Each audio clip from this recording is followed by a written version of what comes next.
بسم اللہ الرحمن الرحیم بسم اللہ الرحمن الرحیم الحمدللہ رب العالمین والصلاة والسلام علی رسولہ محمد وآلہ واصحابہ اجمعین اما بعد۔ درس نمبر 174۔ آج کے سبق کا عنوان ہے مشترک کے کئی معانی مراد لینے کی دلیل کا جواب، حصہ 2۔ مشترک کی بحث چل رہی تھی اور مشترک کا حکم بیان کیا تھا کہ مشترک کا حکم یہ ہے کہ اس کے معانیوں میں سے بیک وقت کوئی ایک معنی مراد ہوگا، اور مشترک سے بیک وقت دو یا زیادہ معنی مراد نہیں لیے جا سکتے، نہ حقیقتاً نہ مجازاً۔ البتہ اس سلسلے میں بعض حضرات کا مسلک یہ ہے کہ مشترک سے بیک وقت دو معنی مراد لیے جا سکتے ہیں۔ ان کی دلیل کا سلسلہ جاری تھا، وہ بعض دلائل سے استدلال کرتے ہیں۔ ان میں سے ایک دلیل پچھلے سبق میں گزر چکی ہے اور احناف اس کا جو جواب دیتے ہیں وہ بھی گزر چکا۔ پچھلے سبق میں بتایا تھا کہ وہ ان اللہ و ملائکتہ یصلون علی النبی یا ایھا الذین آمنوا صلوا علیہ وسلموا تسلیما، اس سے استدلال کرتے ہیں کیونکہ اس میں صلاۃ کا لفظ آیا ہے، اور خود آپ حضرات بھی کہتے ہیں کہ صلاۃ سے اللہ تبارک و تعالیٰ کی طرف نسبت کرتے ہوئے رحمت ہے، اور ملائکہ کی طرف استغفار ہے، اور بندوں کی طرف نسبت کرتے ہوئے دعا ہے۔ تو یہ صلاۃ کے کئی معنی ہیں اور آپ ایک مرتبہ اس سے مراد لیتے ہیں۔ اس کا جواب پیچھے گزر چکا کہ صلاۃ کا ایک ہی معنی ہے اور وہ ایصال خیر، اور البتہ اس کی فاعل کی طرف نسبت کرتے ہوئے چونکہ فاعل میں فرق ہے، اس وجہ سے اس کے معنی کا جو لازم ہے وہ بدل جاتا ہے، یعنی اللہ تبارک و تعالیٰ الگ طریقے سے ایصال خیر کرتے ہیں، خیر پہنچاتے ہیں،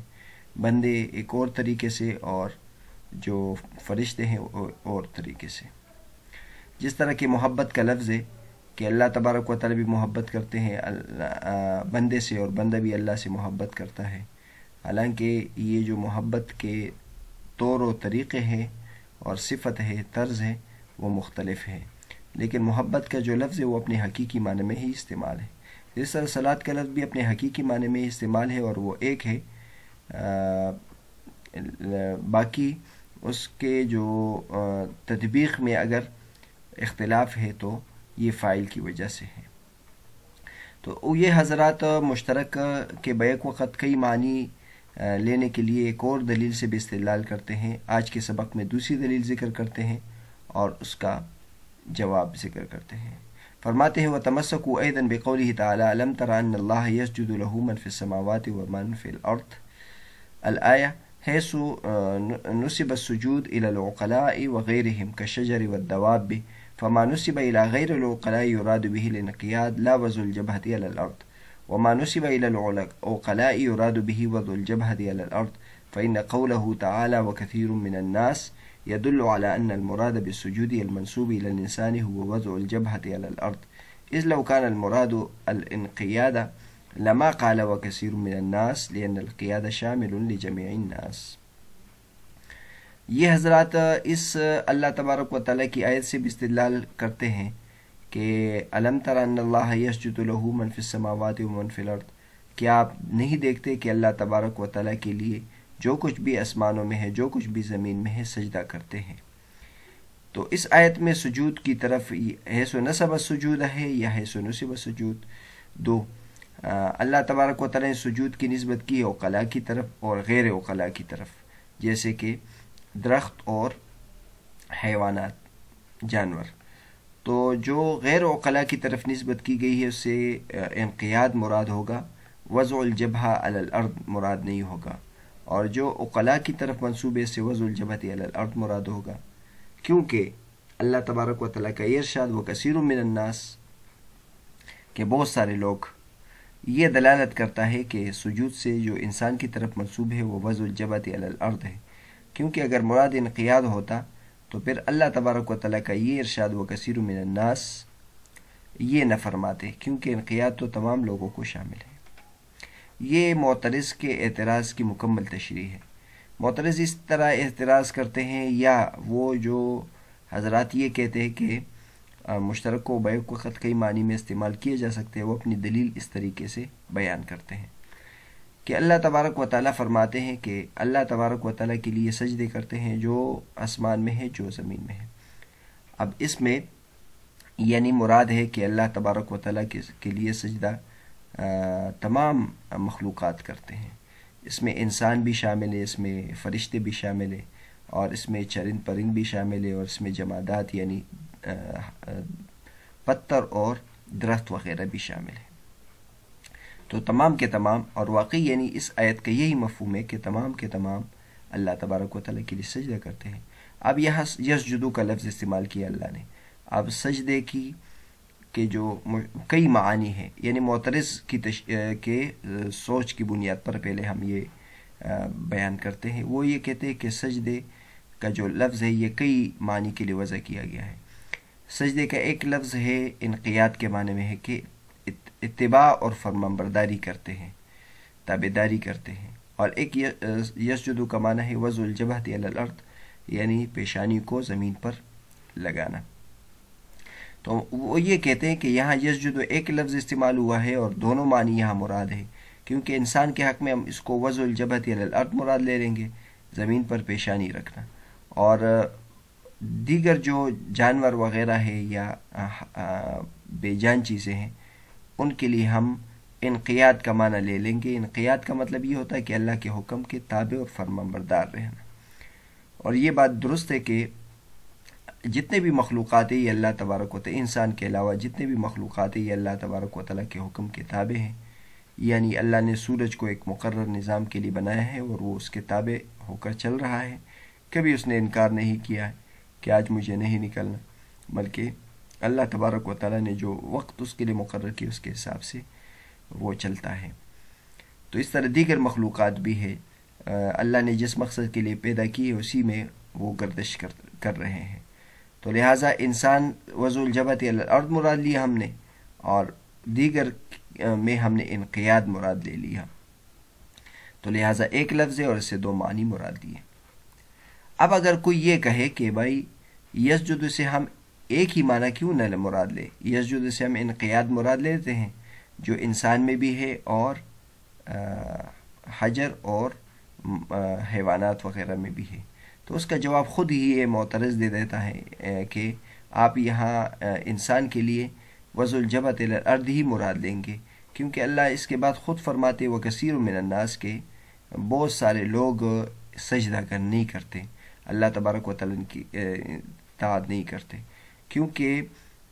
یہاں وکثیر من الناس سے وہ یہی ہے کہ وہ سجدہ نہیں کرتے، یعنی پیشانی کو زمین پر نہیں ٹیکتے، جو کافر لوگ ہیں وہ اس طرح نہیں کرتے۔ باقی اگر انقیاد والا معنی ہے تو کفار میں بھی درست ہے، یعنی بہت سارے ایسے امور جو اللہ تبارک و تعالیٰ کے قضاء کے تحت ہے اس میں تو کفار بھی اللہ تبارک و تعالیٰ کے تابع ہیں، جس طرح مثلا موت آنا، اب بیماری آنا، یہ اللہ تبارک و تعالیٰ کے جو فیصلے ہیں اس میں جو کافر ہے وہ بھی اللہ تبارک و تعالیٰ کے حکم کے آگے سرنگو ہیں۔ تو لہٰذا اس سے یہی معلوم ہوگا کہ بندے کے حق میں یعنی انسان کے حق میں یسجد سے یہی مراد ہوگا وضع الجبہۃ علی الارض۔ دوبارہ اس عبارت کو پڑھتے ہیں، وتمسکوا،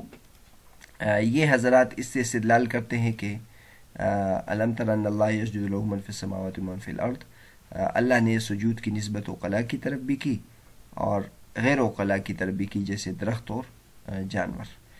تو جو غیر عقلاء کی طرف منسوب ہے سے انقیاد مراد لیں گے، نہ کہ وضع الجبہۃ علی الارض، اور جو عقلاء کی طرف منسوب ہے سے وضع الجبہۃ علی الارض مراد لیں گے، کیونکہ اللہ تبارک و تعالیٰ ارشاد وکثیر من الناس اس بات پر دلالت کرتے ہیں کہ سجود جو انسان کی طرف منسوب ہے سے وضع الجبہۃ علی الارض مراد ہے، کیونکہ اگر اس سے انقیاد مراد ہوتا تو پھر وہ کثیر من الناس اللہ نہ فرماتے، کیونکہ انقیاد تو جمیع الناس کو شامل ہے۔ تو بہرحال یہ اعتراض ہوا۔ اس کے دو جوابات علامہ صدر الشریعہ رحمۃ اللہ علیہ نے دیے ہیں، اور وہ یہ ہے: اقول تمسکهم بهذه الآية لا يتم إذ يمكن أن يراد بالسجود الانقياد في الجميع وما ذكر أن الانقياد شامل لجميع الناس باطل لأن الكفار لا سيما المتكبرین منہم لا یمسہم الانقیاد اصلا. میں کہتا ہوں کہ ان حضرات کا اس آیت سے استدلال یہ تام نہیں ہے، اس لیے کہ ممکن ہے کہ مراد سجود سے انقیاد ہو تمام مخلوقات میں، اور یہ جو انہوں نے اعتراض ذکر کیا ہے کہ انقیاد تو تمام لوگوں کو شامل ہونا باطل ہے، کہ انقیاد تمام لوگوں کو شامل ہے، یہ باطل ہے، کیونکہ کفار خاص طور پر متکبرین ان میں سے ان کو انقیاد بالکل شامل نہیں تھا. تو صدر شریعہ رحمۃ اللہ علیہ پہلے جواب یہ دیا ہے کہ ہم یہاں یصلون سے ایک ہی معنی مراد لیتے ہیں اور وہ انقیاد ہے، اور انقیاد انسان میں بھی ہے اور مسلمان میں بھی ہے، اور انقیاد کافر میں بھی ہے، اور انقیاد سورج چاند ستارے اللہ کی تمام مخلوقات میں انقیاد ہے. انقیاد کا مطلب یہ ہے کہ اللہ تبارک و تعالیٰ کے حکم کے آگے سرنگو ہونا اور اس کے تابع اور فرما بردار ہونا. اب اگر یہ کہے کہ اگر انقیاد ہے، پیچھے ذکر کیا تھا کہ معترض نے کہ اگر آپ ان کو انقیاد مراد لے تو انقیاد اس لیے نہیں مراد لے سکتے کہ وہ کثیر من الناس اللہ نے استعمال کیا ہے، تو اس سے معلوم ہوا کہ انقیاد تمام کو شامل نہیں ہے، اس لیے کہ جو کفار ہیں خاص طور پر جو متکبرین ہیں ان کو تو انقیاد یعنی اللہ کے حکم کے تابع اور فرما بردار ہونا سرے سے ان کو ٹچ بھی نہیں کیا ہے، ان کو شامل بالکل نہیں ہے. تو گویا صدر شریعہ رحمۃ اللہ یہاں انقیاد سے وہ انقیاد مراد لیتے ہیں جو امور اختیاریہ میں بھی انسان اللہ تبارک و تعالیٰ کے فرما بردار. تو گویا انسان اللہ تبارک و تعالیٰ کی فرما برداری کرتا ہے، یعنی جو مسلمان ہے وہ اللہ تبارک و تعالیٰ کی فرما برداری کرتا ہے. اور دوسرا جواب علامہ صدر الشریعہ رحمۃ اللہ علیہ یہ دیتے ہیں وَأَيْضًا لَا يَبْعَدُ أَن يُرَادَ بِالسُّجُودِ وَضْعُ الرَّأْسِ عَلَى الْأَرْضِ فِي الْجَمِيعِ وَلَا يُحْكَمْ بِاسْتِحَالَتِهِ مِنَ الْجَمَادَاتِ إِلَّا مَن يَحْكُمُ بِاسْتِحَالَةِ التَّسْبِيحِ مِنَ الْجَمَادَاتِ وَالشَّهَادَةِ مِنَ الْجَوَارِحِ وَالْأَعْضَاءِ يَوْمَ الْقِيَامَةِ مَعَ أَنَّ مُحْكَمَ الْكِتَابِ نَاطِقٌ بِهَذَا.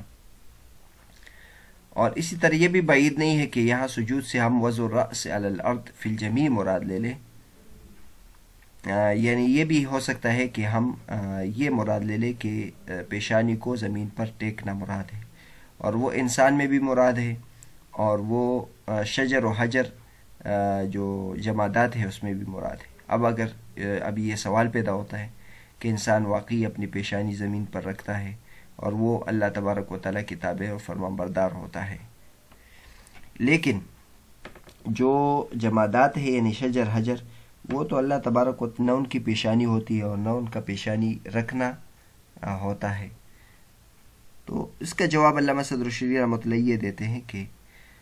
انسان میں تو ہم اس کو مشاہدہ کرتے ہیں اس لیے ہم اس کا اقرار کرتے ہیں، لیکن جو حیوانات ہیں اور یا جو جمادات ہے اس میں چونکہ ہمیں نظر نہیں آتا اس وجہ سے ہم اس کو محال سمجھتے ہیں، لیکن جب اللہ تبارک و تعالیٰ فرماتے ہیں تو یہ محال نہیں ہے. اللہ تبارک و تعالیٰ اس پر قادر ہے کہ ان کو پیشانی دے اور وہ اس پیشانی کے ساتھ اللہ کے سامنے سجدہ کرے. اگر ہمیں نظر نہیں آتا تو اس سے یہ معلوم نہیں ہوتا کہ وہ اس طرح ہوتا بھی نہیں ہے. تو یہی فرماتے ہیں وَلَا يُحْكَمْ بِاسْتِحَالَتِهِ مِنَ الْجَمَادَاتِ إِلَّا مَن يَحْكُمُ بِاسْتِحَالَةِ التَّسْبِيحِ مِنَ الْجَمَادَاتِ. اور کہتے ہیں جمادات سے اس کے محال ہونے کے بارے میں وہ شخص یہ حکم لگائے گا جو جمادات سے تسبیح کے قائل ہے. اب کئی حدیث میں حضور صلی اللہ علیہ وسلم سے یہ ثابت ہے کہ حضور صلی اللہ علیہ وسلم کے ہاتھ میں پتھروں نے تسبیحات پڑھی ہے، تو یا حضور صلی اللہ علیہ وسلم کے سامنے جمادات نے تسبیح پڑھی ہے. تو جس طرح ان کا زمین پر سجدہ کرنا یہ محال ہے تو پھر تو یہ بھی محال ہونا چاہیے. اس طرح جب اعضاء و جوارح قیامت کے دن وہ گواہی دیں گے تو پھر یہ بھی محال ہونا چاہیے. تو جو ان چیزوں کو محال سمجھتا ہے پھر وہ ان کو بھی محال سمجھے گا، حالانکہ محکم کتاب اس کے بارے میں ناطق ہے، یعنی خود قرآن مجید سے اللہ تبارک و تعالیٰ نے کی یہ ثابت ہے. الیوم نختم علی افواہہم وتکلمنا ایدیہم وتشہد ارجلہم بما کانوا یکسبون. کہ ہم آج ان کے زبان پر مہر لگاتے ہیں اور ان کے ہاتھ اور پاؤں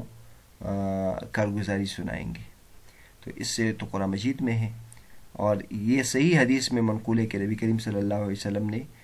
پتھروں کی تسبیح سنی ہے. اور خود قرآن مجید میں بھی یہ لفظ دلیل ہے کہ اس سے یہاں حقیقی معنی مراد ہے، یعنی سب سے وضع الجبہۃ الی الارض مراد ہے. اور یہ فرماتے ہیں لیکن لا تفقہون تسبیحہم، یہاں ان کا تسبیح کرنے سے ہم یہ بھی مراد لے سکتے تھے کہ تسبیح سے مراد ان کا انقیاد مراد ہے، یعنی اللہ تبارک و تعالیٰ کے حکم اور اس کی فرما برداری کرنا مراد ہے. لیکن اللہ تبارک و تعالیٰ کا یہ فرمانا لیکن لا تفقہون تسبیحہم کہ تم اس کی تسبیح کو نہیں سمجھتے، یہ دلیل ہے اس بات پر کہ مراد یہاں حقیقت تسبیح ہے. اس لیے کہ اگر حقیقت تسبیح نہیں ہوتا بلکہ ان پتھروں کا اللہ تبارک و تعالیٰ کی وحدانیت پر دلالت مراد ہے، تو پھر اس کے لیے اللہ تبارک و تعالیٰ لا تفقہون کا لفظ نہیں استعمال کرتے، کیونکہ ان کا اللہ کی وحدانیت پر دلالت کرنا تو واضح ہے. پتھروں سے اللہ تبارک و تعالیٰ کی وحدانیت ثابت کرنا آسان ہے، اور یہ ایک بالکل واضح بات ہے. جو محال بات لگتی ہے وہ تو ان کی آواز سننا ہے، کیونکہ اللہ تبارک و تعالیٰ کا ارشاد لا تفقہون، پھر یہ اس مقام کے مناسب نہ ہوتا. تو معلوم ہوا کہ وضع الرأس اللہ تبارک و تعالیٰ کے سامنے عاجزی کے طور پر یہ جمادات سے ممتنع نہیں ہے، بلکہ اس طرح ہے، اور اس کا انکار نہیں کر سکتا مگر وہ شخص جو خوارق عادات چیزوں کا انکار کرتا ہے، ان چیزوں کا انکار کرتا ہے جو عادت کے خلاف ہو اور عرف کے خلاف ہو اور خرق عادت والے اعمال ہوں. تو بہرحال علامہ صدر شریعہ رحمۃ اللہ علیہ نے اس استدلال کے علم تر ان اللہ یسجد لہ من فی السماوات ومن فی الارض، اس کا یہ جواب دیا ہے کہ اس میں تو لفظ ایک ہے اور دو معنی میں استعمال ہوا ہے، ایک انقیاد اور ایک وضع الجبہۃ الی الارض. تو اس کا جواب یہ دیا ہے کہ ہاں یہ کر سکتے ہیں کہ یا تو اس سب میں انقیاد مراد لے لے اور یا سب میں وضع الجبہۃ الی الارض مراد لے لے. تو دونوں صورتوں میں یہ اشکال رفع ہو جائے گا کہ یہاں آپ نے مشترک لفظ ہے اور اس سے ایک سے زیادہ معنی مراد لیے ہیں. یہاں تک کتاب اللہ کی پہلی تقسیم جو تھی وہ ختم ہو گئی، عام خاص مشترک مؤول. اس کے بعد دوسری بیس جو ہے وہ شروع ہوگی، حقیقت مجاز صریح کنایہ.